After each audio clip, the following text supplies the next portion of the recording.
熊貓生活係一個幽靜又生機勃勃嘅竹林。好肚餓啊，等我食啲嘢先。突然有人嚟到竹林啊！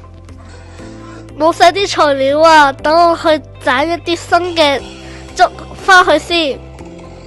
熊貓望住自己嘅家園被破壞，傷心到喊，手度嘅竹都冇胃口食啦。突然有另一個人嚟到竹林。你唔可以咁做噶，咁會令熊貓冇咗屋企噶。熊貓，你跟我嚟啦。於是佢哋嚟到一個新嘅竹林。呢度係自然保護區，冇人會砍伐竹林，你哋可以開開心心咁喺度生活啦。拜拜。